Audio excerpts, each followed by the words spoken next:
আল্লামা রুমি রাহমাতুল্লাহি আলাইহি বলেন, গোটা বিশ্বের যা কিছু তুমি দেখো সবগুলো কিন্তু আল্লাহর গোলাম। জোরে বলুন ঠিক কিনা? এ মুসলমান, আমার আপনার কথা শুনে না। নমরুদ ছিল বিশ্বের প্রেসিডেন্ট, আগুন জ্বালাইছিল ইব্রাহিম খলিলুল্লাহকে জ্বালানোর জন্য। আগুন কি ইব্রাহিম আলাইহিস সালামকে জ্বালাইছে? এত এত হিট, এত হিট, এত তাপ, আকাশ দিয়ে পাখি উড়ে গেলে পাখিটা ভুনা হয়ে পড়ে যায়। ইব্রাহিম খলিলুল্লাহকে আগুনে ফালাইবে, এমনি ফালাইতে পারে না। চরখার মধ্যে বেঁধে আল্লাহ নবী হযরত ইব্রাহিম খলিলুল্লাহকে আগুনে ফেলে দিল। হযরতে জিবরাইল আমিন আয়েশা বললেন, ও পয়গম্বর, জানেন তো আমার কি পাওয়ার? 600 পর আমার গায়ে লাগানো আছে। আল্লাহর খলিল, আপনি যদি অর্ডার দেন, একটা পর দিয়ে আমি আঘাত করব, এই আগুনটাকে আটলান্টিক মহাসাগরের মধ্যে নিয়ে ফালাই দিব। হযরত ইব্রাহিম খলিলুল্লাহ জিবরাইল আমিনকে ডাক দেয়া কয়, হাসবুনাল্লাহ ওয়া নি'মাল ওয়াকিল, নি'মাল মাওলা ওয়া নি'মান নাসির। এ ভাই জিবরাইল, তোমার সাহায্য কেন লাগবে? যে আল্লাহর একত্ববাদীর কথা বলতে গিয়ে আজকে আগুনে ঝাঁপ দিলাম, আমার সেই আল্লাহকে আমাকে দেখেন না। না, তোমার সাহায্যের দরকার নাই, আমার আল্লাহ আমার জন্য যথেষ্ট। এমনি আল্লাহ পাক আগুন কি ডাক দিয়া বলে দিলেন, কুলনা ইয়া নারু কুনি বারদান ওয়া সালামান আলা ইব্রাহিম। এ আগুন, সাবধান সাবধান, তোমার কাছে আমার খলিল কিন্তু মেহমান হয়ে আসতেছে। সুবহানাল্লাহ, জোরে বলে। আমার খলিলের জন্য শান্তিদায়ক হয়ে যাও, আমার খলিলকে কোনো কষ্ট দিবা না। আল্লাহর কসম রে। তাফসীরের কিতাব খুলে দেখুন, যেই রশিগুলো দিয়া চরখার মধ্যে হযরত ইব্রাহিম খলিলুল্লাহকে পান দিয়েছিল, আল্লাহ আগুনকে বলে দিলেন, আগুন, রশিগুলো কিন্তু পুড়াই দিবে, না হয় আমার খলিলের কষ্ট হবে। কিন্তু সাবধান সাবধান, রশিও তোমার নিচে যে পশম আছে, একটা পশমকেও কিন্তু স্পর্শ করবা না। তাফসীরের কিতাবের মধ্যে আছে, ওই রশিগুলোকে আগুন পুড়াই দিল, কিন্তু রশির নিচে একটা পশমকেও আগুন স্পর্শ করে নাই। সুবহানাল্লাহ, জোরে বলে। কার কথা শুনছেন? এবার আগুন আর ইব্রাহিম খলিলুল্লাহকে জ্বালায় না। আগুনে একটু টুকর করে নাস্তা নিয়ে আসে। কয়, হুজুর, শীতের দিন হট কফি খাবেন না কোল্ড কফি খাবেন? ঠান্ডা কফি খাবেন না গরম কফি খাবেন? হুজুর, নাস্তা কি খাবেন? ফল ফ্রুট দিব নাকি রাইস দিব নাকি কি দিব? আগুনে ইব্রাহিম খলিলুল্লাহর সঙ্গে গল্প শুরু করছে। সুবহানাল্লাহ, জুড়ে বলে। নমরুদি চেয়ারের উপরে বসে দেখে যে কিরে, আগুন দিয়ে মিতালি করে ইব্রাহিমের সাথে। সুবহানাল্লাহ কর। এমনি গলাটা উঁচু করে আগুন রে ডাক দেয়া করে, এ হারামজাদা, জ্বালাইছি আমি, পেট্রোল দিছি আমি, লাকড়ি দিছি আমি, আর তুই আমার দুশ্মনের সাথে যায় মিতালি করিস। আগুনের জুবান আল্লাহ খুলে দিছেন। সুবহানাল্লাহ, জুড়ে বলেন। আল্লাহর ক্ষমতা আছে না নাই? যে আল্লাহ মানুষকে দিয়ে কথা বলাইতে পারেন, সে আল্লাহ ইচ্ছা করলে আগুনকে দিয়েও কথা বলাইতে পারে। কথা বলেন ঠিক কিনা? এই যে আসহাবে কাহাফ, যাদের কথা বলতেছিলাম, এরা যখন শিরকের বিরুদ্ধে যুদ্ধ ঘোষণা করে পাহাড়ের গুহায় যখন রওনা দিল, কোরআনে কারীমের মধ্যে ঘটনা। ইমামে মালিক আলাইহির রাহমা খাদেমকে বলে দিলেন, খাদেম, মুহাম্মদ ইবনে সিরিনকে শুধু স্বপ্নটা বলবা, কে স্বপ্ন দেখছে রে সেটা বলবা না, পরিচয়টা দিও না, শুধু স্বপ্নটার বিশ্লেষণ জেনে আসবা।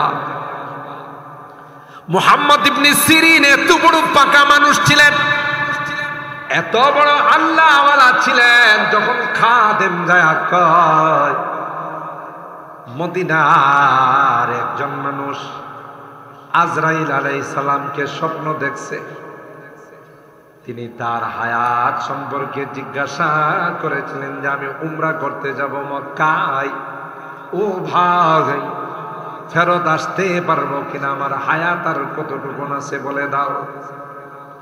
তিনি শুধু 5 আঙ্গুল দেখাইয়া চলে গেছেন, কিছুই বলে নাই। আপনার কাছে পাঠাইছেন বিশ্লেষণটা জানার জন্যে। মুহাম্মদ ইবনে সিরিন ডাক দেয়া কয়, না রে খাদেম, নামটা বলতে হবে, কে স্বপ্ন দেখছি। সুবহানাল্লাহ বলে খাদেম বলে দিলেন, নাম বলা নিষেধ। আপনার কাজ হলো স্বপ্নের বিশ্লেষণ করা, নাম দিয়া কি করবেন আমাকে নিষেধ করে দিয়েছেন। ও ভাই মুহাম্মদ ইবনে সিরিন কয়, তুমি না বললেও আমার বুঝতে বাকি নাই, এই স্বপ্ন যুগের সবচাইতে বড় আল্লাহর ওলি ইমাম মালিক ছাড়া আর কেউ দেখতে পারে না।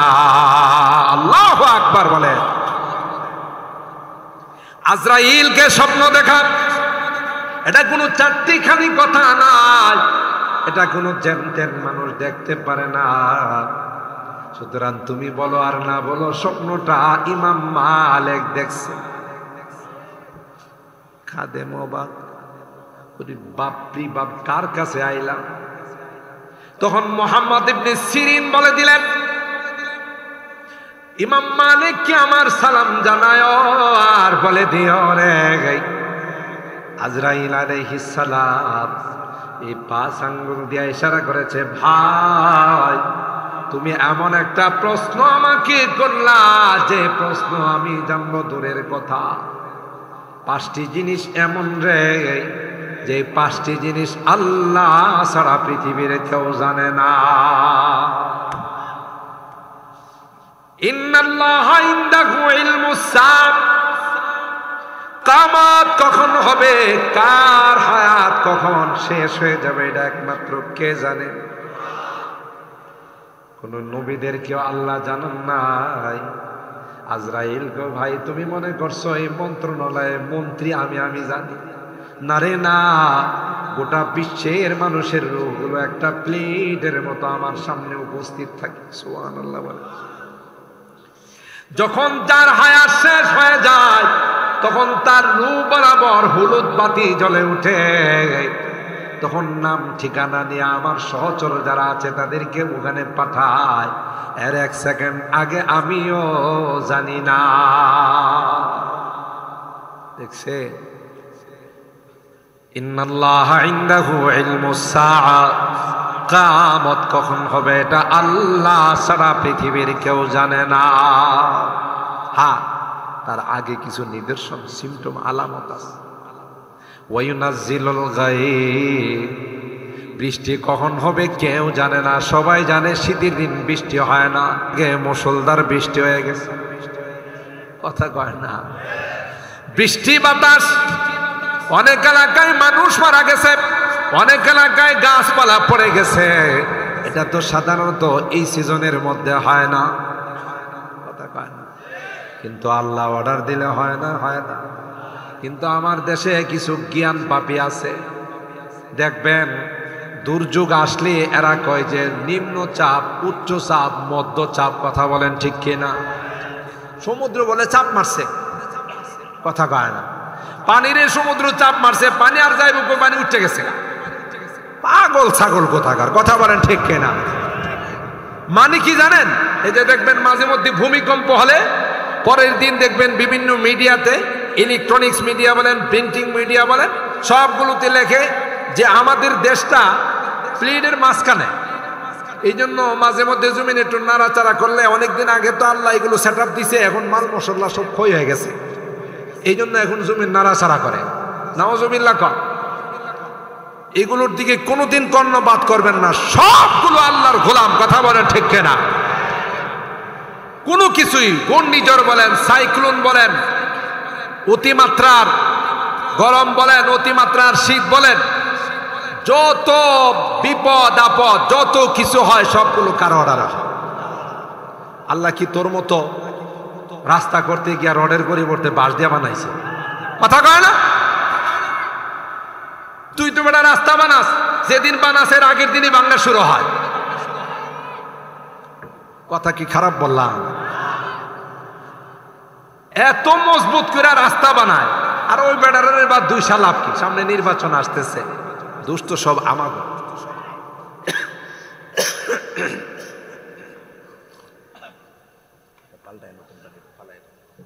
কেন আমাগো?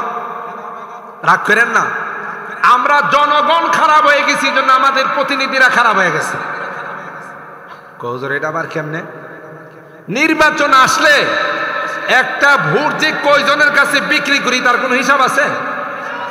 যদিও রায়পুরার মানুষ করে না, আমি অন্য এলাকার মানুষের কথা বলতেছি। হ্যাঁ, এনে করে। ইউনিয়ন নির্বাচন বলেন আর এমপি নির্বাচন বলেন, যাই বলেন, যখন ওই যে প্রার্থী যে মার্কা নিয়ে আসে, বাবা তুমি কোনো চিন্তাই করে না, ভোটটা তোমার না দিলে আর দিমু কারে। ঠিক বললাম? ওই বেটা যাওয়ার সময় মুরব্বী মানুষ মাথায় হাত দিয়ে, আমার মাথায় একটু হাত দিয়ে দেন, একটু দোয়া করে দেন। যাওয়ার সময় চাচা আপনি পান চা খায়েন, একটু মুসাফা করে বুঝেন তো? চাচা খুললা দেখে বাপরি বাপ, 2টা সুরমা কালারের নোট। কয়টা সুরমা কালারের নোট চিনেন তো? 1000 টাকার নোট 2টা। চাচা কই দেখছো, 2টা 1000 টাকা দিয়ে গেছে, আর চা পান বিড়ি সিগারেট তো সব ফ্রি দোকান দিয়ে রাখছে। কথা কয় না? মনে করেন স্বাধীনতার পর থেকে যে চা খাইছে না, ওই চা নির্বাচনের সময় খাইব। রাত দিন 24 ঘন্টা ভাত খায় না, শুধু চাই খাইতে থাকে। কথা বলেন ঠিক কিনা? কারণ ফ্রি পাইছে, বিল লাগে না। একজন গেল, পরে আরেকজন আইছে, চাচা আমি তো অমুকের ছেলে। হ বাবা, তোমার বাপ চাচা এর সাথে কি সম্পর্কটা না আমার ছিল? এ কিন্তু আগে ভোট বিক্রি করছে 2000 দিয়া। কথা কয় না? ভোট কয়টা? একটা না 2টা? তো সব দোয়া টোয়া ছায়া যাওয়ার সময় গেছে, একটু দোয়া টোয়া করেন, আমি তো এই মার্কাটা নিয়ে দাঁড়াইছি। ঠিক আছে বাবা, দোয়া করবো, অসুবিধা নাই, তুমি টেনশন করে না, তোমার আল্লাহ বিজয় দান করো। দোয়া করে দিছে, একবারে সার্টিফিকেটও দিয়ে দিছে। ইনি যাওয়ার সময় 6টা সবুজ কালারের নোট দিছে। কয়টা? কত হইছে? 3000। এই বেটারা আধা কিলোমিটার আগায় দিছে, আর কইছে বাজান শোনো, ভোটটা তো শুধু আমারটা দিব, শুধু এটা না, আমার বাপ মারা গেছে হেডটাও দেবো, দাদা মারা গেছে ওইটাও দেবো, তুমি কোনো টেনশন করে না, যত আছে 14 গোষ্ঠীর ভোট তোমারে দেবো, তুমি কোনো টেনশনই করো। আর 2000 দিয়ে বিক্রি করছিল হেডটা শুধু, এখন বিক্রি করতেছে কয়টা? কথা বলেন ঠিক কিনা? এটাকে আমি বানায় বলছি না বাস্তব? কোরআনের 5 নম্বর পারা আপনি খুলে দেখুন, আল্লাহ বলছেন ইন্নাল্লাহা ইয়া'মুরুকুম আন তু'আদ্দুল আমানাতি ইলা আহলিহা। ভোট এটা আমানত। আল্লাহ বলেন যোগ্য পাত্রে যদি আমানত তুমি প্রয়োগ না করো, যার দ্বারা ইসলাম মুসলমান জনগণের খেদমত হবে, দেশের সেবা হবে, যে 2 নাম্বারই করবে না এরকম লোক তুমি নির্বাচিত করে তাকে ভোটটা যদি না দাও, চুরটাকে যদি ভোট দাও, যে মদ খায়, ঘুষ খায়, হারাম খায়, যার কলমের সিগনেচার দিয়ে গানার আসর বসে, জুয়ার আসর বসে, তাকে যদি তোমার ভোটটা দাও, হ্যাঁ যত গুনাহ করবে সবগুলোর একটা অংশ তোমার আমলনামায় আসবে। ঠিক বললাম না বেঠিক বললাম? কারণ আপনার ভোটে নির্বাচিত হয়ে চেয়ারম্যান হয়েছে, আপনার ভোটে নির্বাচিত হয়ে এমপি হয়েছে, আপনার ভোটে নির্বাচিত হয়ে মন্ত্রী হয়েছে, ঠিক কিনা বলেন? আর ওই বেটা আপনার নামে, শ্রীরামপুরের নামে, রায়পুরার নামে যত বরাদ্দ আছে সব ডিহের পকেটে ঢুকাইবে, এটা না জায়েজ না। হুজুর এটা আবার কোন ফতোয়া দিলেন? কারণ হ্যাঁ যখন নির্বাচনী পোস্টার করছে, ওখানে লাস্টে লিখে দিছে সে যে আপনাদের মূল্যবান ভোটখানা দিয়ে আপনাদের সেবা করার সুযোগ দিন। লেখা আছে না নাই? আর ডিকশনারি খুলে দেখবেন সেবার একটা মান হইলো খাওয়া। কথা কয় না? বাংলা ডিকশনারি খুলে দেখবেন, ডিকশনারি সেবার একটা মান, হিন্দুরা দেখবেন কই আমি একটু সেবা করে আসি, তার মানে কি? খাওয়া দাওয়া করে আসি। তাহলে হে তো আপনার কাছ থেকে ফতোয়া নিয়ে নিছে যে আপনাদের এলাকায় সরকারি যত বরাদ্দ আসবে সবগুলো কিন্তু আমি খামো। কথা কয় না। আর খাবে না তো কি করবে? এই যে আপনার 3000 টাকা দিয়ে আপনার ভুট্টা কিনছে, আরেকজনে 5000 টাকা দিয়ে ভুট্টা কিনছে, এর বাপ দাদার জমিন বিক্রি করে কি চলবো? আপনার নামে যা আসবে এটা দিয়ে তো সে চলবে। কথা কি খারাপ লাগতেছে আপনাদের কাছে? এটা হলো বাস্তবতা। আপনি যদি বলতেন যে আমার ভোট আমি দিব যাকে ইচ্ছা, কথা কয় না, আমার ভোট আমি দিব যাকে ইচ্ছা তাকে দেব, এটা যদি আপনি বলতেন যে ভাই আমার কিছু বলা লাগবে না, আমি নির্বাচন কেন্দ্রে যাব, ভোট কেন্দ্রে যাব, আমার যাকে ভালো লাগে তাকেই দিব, কোনো প্রার্থীর কাছে যদি কোনো ভোটার একটা টাকাও না খাইতো, তাহলে প্রত্যেকটা রাস্তাঘাট স্বর্ণের মতো হয়ে যেত। কারণ অর্থ টাকার দরকার নাই, হয়তো 1 পয়সা খরচ করে লাগে নাই নির্বাচন করতে গিয়ে। কথা বলেন ঠিক কিনা? মোহতারাম হাজিরিন, এই জন্য আমানত, জনপ্রতিনিধি যারা হয় তাদের এই আমানত রাখতে হয়। এটা নষ্ট হয়েছে আমাদের কারণে। আর হাদিসেও তাই আসছে, জনপ্রতিনিধিরা খারাপ হয় জনগণের কারণে। হাদিসের কথা, আমার কথা নয়। আমরা যদি সৎ, আমরা যদি আমানতদার হয়ে যেতাম, আমাদের মধ্যে যদি কোনো রকমের মুনাফিকি না থাকতো, অবশ্যই অবশ্যই সৎ প্রার্থী নির্বাচিত হয়ে আমাদের এলাকায় আসতো। সে যেই হোক, যেই দলেরই হোক, ওইটা আমি দল মেনশন করতেছি না, কিন্তু জনগণের সেবা হতো, জনগণের কাজ হতো, মসজিদ মাদ্রাসার কাজ হতো। কথা বলেন ঠিক কিনা? আজকে দেখেন, আপনারাই বলেন যে রাস্তা করে দিক দিয়ে আরেক দিক দিয়ে ভাঙ্গে, ওই বেটা কি দিব? ওই বেটা তো কোনো রকমের লামসাম দিয়া বাকিরা তো তার পকেটে ঢুকাইবে। কারণ সেদিন নির্বাচনের সময় যা খরচ করছে এটি তো জমা খরচ এখনো ঠিক হয় নাই। কথা বলেন ঠিক কিনা? তো ইমামে মালিক আলাইহির রহমান এই স্বপ্নের বিশ্লেষণ করছেন। 2 নাম্বার হলো ওয়ায়ুনাজ্জিলুল গায়ব, বৃষ্টি কখন হবে, কোথায় হবে, এটা কে জানেন? আজকে আমাদের মধ্যে পরিবর্তন, মৌসুমের পরিবর্তন। এখন কোন শীত আছে এলাকায়? বলে আগে শীত আসতো না, শীতের সময় শীত, গরমের সময় গরম। এখন কোন ঋতু নাই। আল্লাহ কই তোরা ঠিক নাই তো ঋতু ঠিক থাকবো। ইন্নাল্লাহা লা ইউগাইয়িরু মা বিকওমিন হাত্তা ইউগাইয়িরু মা বিআনফুসিহিম। তোমাদের মধ্যে যখন পরিবর্তন হয়, সব পরিবর্তন হয় যায়। আল্লাহর কসম, হাদিসে কুদসি, লাউ আন্নাহুম আতাউনি, যদি আমার বান্দারা ঠিকমতো আমার ইবাদত বন্দেগী করত, আমার হুকুম আহকাম মানত, লা আসকাইতুহুমুল মাতার বিল্লাইল ওয়া হুম নাইমুন। কয় রাত্রির বেলা এরা ঘুমাই থাকলে আমি মুষলধার বৃষ্টি দিয়ে জমিনের মধ্যে পানি লাগাই রাখতাম, আসমানরে বলতাম কোনো আওয়াজ দিবে না, বৃষ্টি যতটুক দরকার ততটুক দিয়ে দে।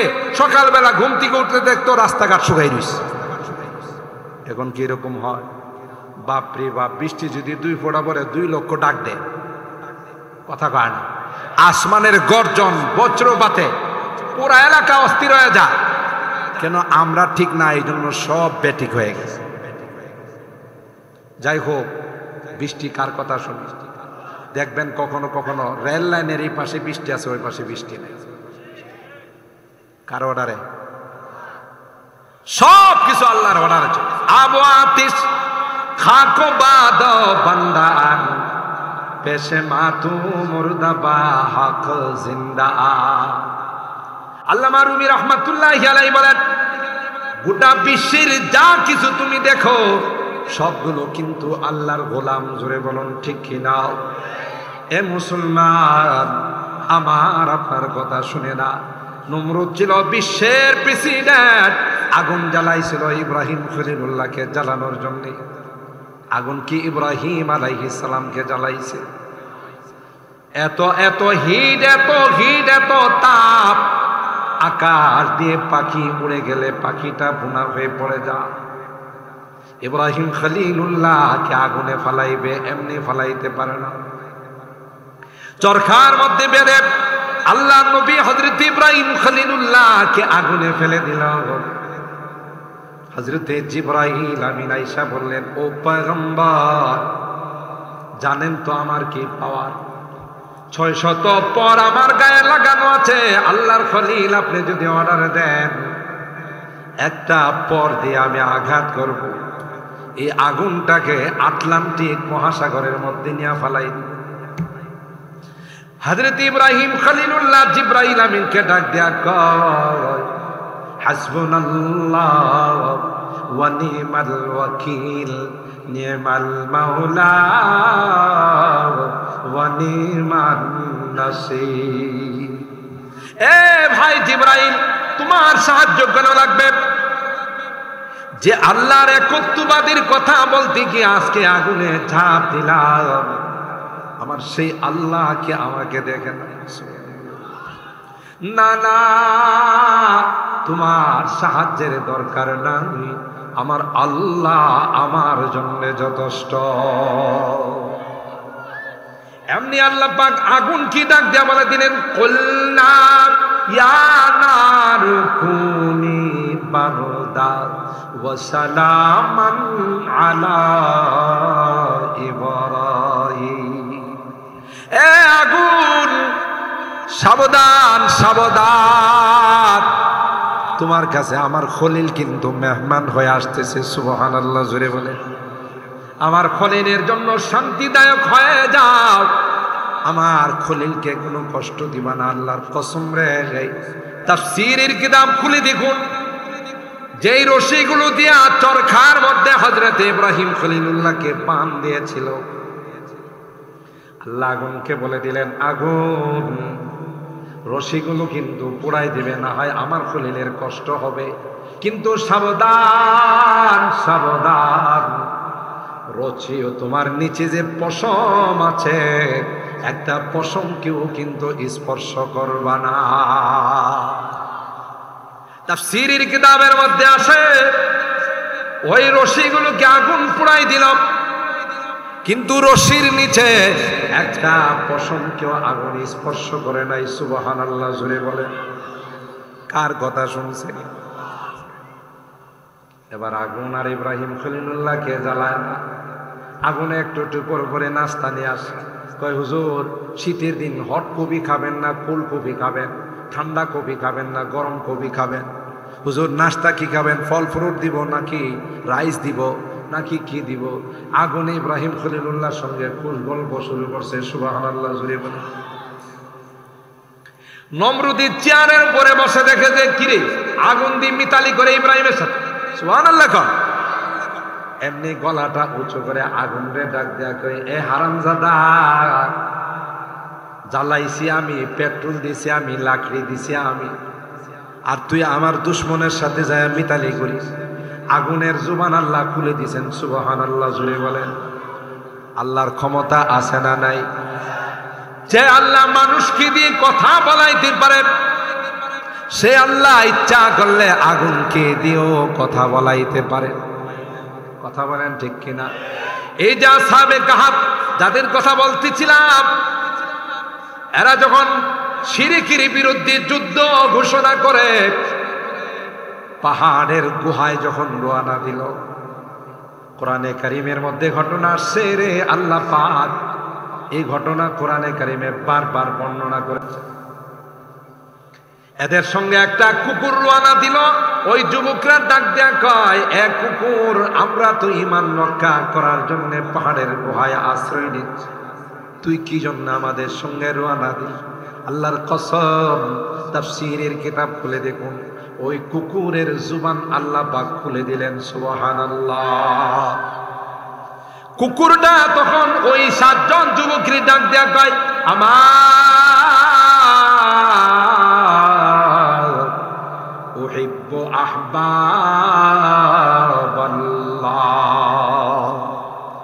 এ যুবক, এ আসহাবে কাহাফের যুবকরা, তোরা জানিস না ঈমান রক্ষা করার জন্য তোরা গুহায় যাচ্ছিস, তোরা আল্লাহর পেয়ারা বান্দা রে, তাই আমি কুকুর হয়েও তোমাদেরকে ভালোবাসি। তোমরা গুহায় শুয়ে থাকবে আর তোমাদের পাহারাদারির দায়িত্বটা আমি কুকুর নিলাম। আরো আস্তে সুবহানাল্লাহ বলেন। কোরআনে আল্লাহ বলেন, ওয়া কালবুহুম বাসিতুন যিরাআইহি বিল ওয়াসিদ লাউ তালাআতা আলাইহিম লাওয়াল্লাইতা মিনহুম ফিরারা ওয়া লামুলিতা মিনহুম রুবা। ওই কুকুরটার কথা শুনে যুবকরা অবাক হয়ে গেল। এ মুসলমান, ঘটনা শুধু আল্লাহ কোরআনে ঘটনা হিসাবে বর্ণনা করেন না। একটা কুকুর যদি তাওহীদওয়ালাদেরকে ভালোবেসে, ঈমানদারদেরকে ভালোবেসে কোরআনের মধ্যে যদি জায়গা করে নিতে পারে, আমরা যদি কোরআনের পাখিদেরকে ভালোবাসি, কোরআনের মাদ্রাসাকে যদি ভালোবাসি, তাইলে কি আল্লাহ আমাদের জান্নাতে জায়গা করে দিবে না? অবশ্যই, জোরে বলেন ঠিক কিনা? আমার ভাইরা, ওই আগুনের জুবান আল্লাহ খুলে দিলেন। আগুন নমরুদের ডাক দিয়া কয়, আমারে তুই হারামজাদা কইছস। আমি যদি হারামজাদা হই তাইলে লোকাল, তুই তো ইন্টারন্যাশনাল হারামজাদা। কথা বলেন ঠিক কিনা? তুই তো সবচেয়ে বড় হারামজাদা। যে মালিক তুই বানাইছে, মালিকরে তুই অস্বীকার করস। এর সাথে নিমুখ খারাপ, এর সাথে হারামজাদা আর কেউ হতে পারে না। ঠিক কিনা বলেন? এরপরে আগুন ওই নমরুদের ডাক দেয়া কয়, হারামজাদা, আমার মধ্যে হিট আছে না নাই? আমার মধ্যে পাওয়ার আছে না নাই? তুই একটু সামনের দিকে আগা। আল্লাহু আকবার বলেন। এ হারামজাদা, আমি তোর গোলাম নই, আমি তোর কথা মতো চলি না রে হারামজাদা। আমি তো আসমানের মালিক আল্লাহর গোলাম। সুবহানাল্লাহ, জুড়ে বলে। আমার আল্লাহ আমাকে জ্বালানো তো দূরের কথা, আমাকে বলছে একটা পশম রে তুই স্পর্শ করবি না, রশিটা জ্বালাই দিবে, পশমের গায়ে তুই স্পর্শ করবি না। সুবহানাল্লাহ। কার কথা শুনি? আল্লাহর কথা শুনি। আল্লাহ তাআলা সব কিছু আল্লাহর গোলাম। কথা বলেন ঠিক কিনা? 3 নম্বর হলো ওমা তাদরি নাফসুম মাযা তাকসিবু গাদাব। আপনি আগামীকাল কি উপার্জন করবেন, কি কামাই করবেন, কি খাবেন, এটা কে জানে?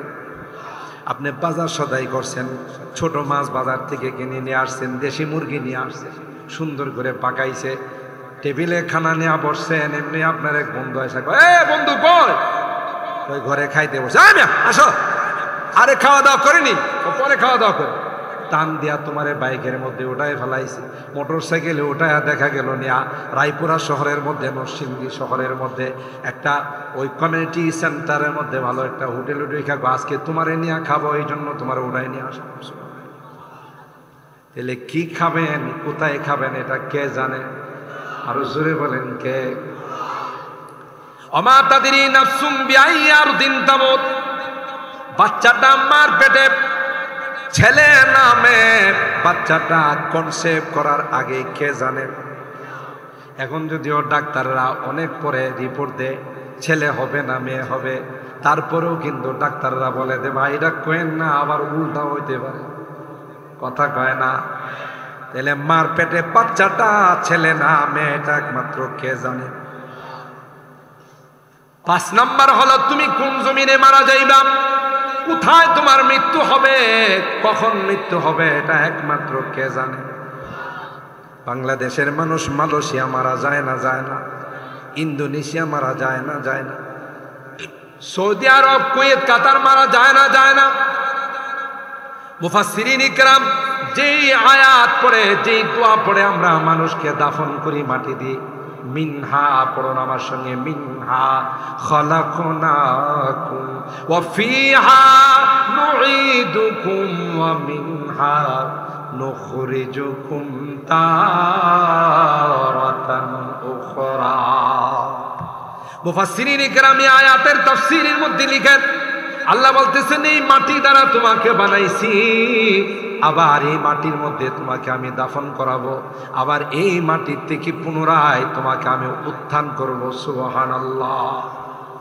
এই আয়াতের তাফসীরের মধ্যে মুফাসসিরিন ইকরাম লিখে, আল্লাহ যাকে যে জমিনের মাটি দিয়া বানান, তার যে কোনো কারণে হোক, যেভাবে হোক, ওই জমিনে তার যাওয়া হবে, ওখানেই তার মৃত্যু হবে, অন্য জায়গায় তার মৃত্যু হবে না।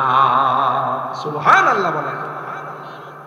কইছে মুহাম্মদ ইবনে সিরিন রাহমাতুল্লাহ আলাইহি, বিশ্লেষণ করা বললেন যে মূলত 5 আঙ্গুল দেওয়া হয়নি, বলছেন এই 5টা জিনিস এটা আল্লাহ ছাড়া কথা কয় কেউ জানে না। তা আপনি যে জিব্রাইল আজরাইল আলাইহিস সালামকে জিজ্ঞাসা করছে যে ভাই আমি ওখানে যাইতেছি আমার হায়াত আছে কিনা, তিনি 5 আঙ্গুল দিয়ে ইশারা করে এটাই বুঝাইছেন যে এটা তো আমি নিজেও জানি না। কথা বলেন ঠিক কিনা? ইমামে মালিক আলাইহির রহমা তিনি থাকতেন মদিনায়, ইমামুল আজম ইমামে আবু হানিফা রাহমাতুল্লাহি আলাইহি তিনি থাকতেন মক্কায় কুফা নগরীতে, ইরাকের কুফা নগরীতে আসতেন না। একবার আসছেন, অনেক লম্বা ঘটনার সময় কম, সংক্ষেপে বলে দিচ্ছি। একবার আসছেন, 3 দিন থাকার পর তিনি অস্থির হয়ে গেছে, কুফা চলে যাবে। ইমাম মালিক বলতেছেন ভাই আপনি আসছেন মদিনাতুর রাসূল সাল্লাল্লাহু আলাইহি ওয়াসাল্লাম, মদিনার রওজায়ে পাকে আপনি জিয়ারত করবেন, এখানে থাকবেন, আপনি তাড়াহুড়া শুরু করছেন। ইমামে আজম বলেন এ ভাই আমি আপনাকে বুঝাইতে পারবো না, আজকে 3 দিন হয়ে গেল আমার পেশাব নাই, পায়খানা নাই। আল্লাহু আকবার বলে কেন আমাদের টয়লেট নাই? তো সব আছে, আমার যখন পেশাবের ব্যাগ হয়, পায়খানার ব্যাগ হয়, আমি ওখানে পেশাব করতে যাই রে, যাওয়ার পর আমার মনে বলে যদি আমার পয়গম্বরের কদম মোবারক জায়গাতে পড়ে থাকে, আমি যেখানে পেশাব করব এখানে যদি আমার রবি আমার পয়গম্বরের কদম মোবারক পড়ে রে, আর যদি আমি এখানে পেশাব করি বেয়াদবি ছাড়া কিছু হবে না। এই জন্য আমার পেশাব উপরের দিকে উঠা যা, আমি পেশাব করতে পারি, আমি পায়খানা করতে পারি না। কত বড় আশিক রাসূল ছিলেন ইমামুল আজম ইমামে আবু হানিফা রাহিমাহুল্লাহ। আমাদের সমাজের এক শ্রেণী মানুষ আছে বলে যে দেওবন্দিরা কওমি উলামায়ে কেরাম এরা বলে আশিক রাসূল, আর যারা বছরে একদিন জশ্নে জুলুস ঈদ মিলাদুন নবী পালন করে ওরা বলে আশিক রাসূল। কথা বলেন ঠিক কিনা? যে যার আশিক হয়, যে যাকে ভালোবাসে তার আদর্শ তার মধ্যে বাস্তবায়ন করে, ঠিক কিনা বলেন? যে যাকে ভালোবাসে তার মাথা থেকে পা পর্যন্ত তার আদর্শ বাস্তবায়ন করে, ঠিক কিনা বলেন? কোরআনের আয়াত দিয়া গান বানায়, গান বুঝেন তো? এরা বলে আশিক রাসূল। সূরাতুল ফাতহার আয়াত ওয়া তুআযিরুহু ওয়া তুওয়াক্কিরুহু, আল কোরআনের ঘোষণা, নবীজির তাজিম না করলে হাড্ডি গুড্ডি থাকবে না ইয়া রাসূলুল্লাহ। বানায় না এরকম? ওয়া তুআযিরুহু ওয়া তুওয়াক্কিরুহু, এটা কোরআনের আয়াত। এই আয়াত দিয়া গান বানাইছে আর কয় নবীজিরে তাজিম না করলে হাড্ডি গুড্ডি থাকবে না। আমার নবী কি শিক্ষা দিয়ে গেছে ধরে হাড্ডি গুড্ডি ভাঙ্গা ফেলাও? কথা বলেন ঠিক কিনা? আর যে নবীর নাম নিয়ে, পবিত্র নাম আল্লাহর পবিত্র কালমা নিয়ে তুমি পতাকা বানাইলা, আরে বেয়াদব, এই পতাকা ডাস্টবিনে ফালাস কেমন করে? কথা বলেন ঠিক কিনা? এই জন্য মুহতারাম হাজরিন, ইশকে রাসূল দাবি করলেই হয় না। যে যাকে ভালোবাসে, যার আদর্শকে ফলো করে, তার মাথা থেকে পা পর্যন্ত সেটা বাস্তবায়ন করে। কথা বলেন ঠিক না বেঠিক? দাবির পিছনে কাজ হয় না, দলিল লাগে, ঠিক কিনা বলেন? মুহতারাম হাজরিন, আমি কোরআনের কারিমে যে আয়াত তিলাওয়াত করেছিলাম, এই কোরআন সংরক্ষণ আল্লাহই করবেন। আমি আপনি কেউ যদি কোরআনের পক্ষে না থাকি তাও কোরআন থাকবে না, চলে যাবে। কথা বলেন? বর্তমান বিশ্বে 400 কোটির উপরে হাফেজ আছে। আল্লাহু আকবার। কালকে কয়েন শুধুমাত্র কেবলমাত্র বাংলাদেশে 18 লক্ষের বেশি হাফেজ আছে। তাহলে এই হাফেজ বানাইছেন কে? হাফেজ বানাইছেন কে? সিনার মধ্যে কোরআন সংরক্ষণ কে করাইছেন? জোরে বলেন কে? আমি যদি কোরআনের সাথে থাকি আমি লাভবান, কোরআনের মাদ্রাসার সাথে সম্পর্ক রাখলে আমার লাভ। কারণ কোরআনের সংস্রব যেখানে লাগে ওইটাই দামি হয়ে যায়। কথা বলেন ঠিক কিনা? যারা কোরআন পড়ায়, যে মাদ্রাসাগুলোতে কোরআন পড়ানো হয় এর সাথে আমি যদি সম্পৃক্ত থাকতে পারি, আল্লাহর কসম, যেই দিন কবরে আপনাকে সবাই শোয়া চলে আসবে, এই কোরআন কবরের সঙ্গে নিয়ে যাবে। হাফেজে কোরআন আল্লাহর আদালতে আমার আপনার ব্যাপারে সুপারিশ করে, ঠিক কিনা বলেন? আপনার ছেলে আপনাকে পরিচয় দিবে না কোরআনের কথা, আপনার স্ত্রী আপনাকে স্বামী বলে পরিচয় দিবে না, আপনার ভাই বোন আপনাকে পরিচয় দিবে না, আপনার পাড়া প্রতিবেশী পরিচয় দিবে না, কিন্তু এই মাদ্রাসার হাফেজ, যে হাফেজদের দস্তারবন্দি উপলক্ষে আজকের এই মাহফিল, হাদিসের মধ্যে আল্লাহ নবী বলেন যে এমন 10 জন ব্যক্তি যাদের উপরে জাহান্নাম ওয়াজিব হয়ে গেছে, একজন হাফেজ এই মদিনাতুল উলুম তালিমুল কোরআন মাদ্রাসার বলবে, আল্লাহ, এই শ্রীরামপুর এলাকার মানুষ, রায়পুরার মানুষ আমাদের মাদ্রাসায় আসতো, বড় হুজুরের কাছে খোঁজখবর নিত, আজকে এদের গুনার কারণে জাহান্নামের লাইনে দেখা যায়। আল্লাহ, যতক্ষণ পর্যন্ত তাদের জান্নাতের ফয়সালা না হবে ততক্ষণ পর্যন্ত তোমার জান্নাতে যাব না। আল্লাহু আকবার বলেন। মুহতারাম হাজরিন, বিপদের দিনে যে কাজে লাগে সেই আসল বন্ধু, ঠিক কিনা বলেন? এই হাফেজগুলো কাজে লাগবে। একজন হাফেজ কেবলমাত্র শুধু হাফেজ, আর যদি হাফেজ হয়ে আলেম হয় তাহলে বলেন শুধু দর্শন। ফামা জান্নুকুম বিল্লাযী আমিলা বিহাদা, আল্লাহ নবী বলেন 10-20-এর কোনো হিসাব নাই, যত ইচ্ছা তত সুপারিশ করে আল্লাহ জান্নাতে নিয়ে যাবে। সুবহানাল্লাহ। ভালোবাসবো তো ইনশাআল্লাহ? হাত তুলেন, হাত তুলেন।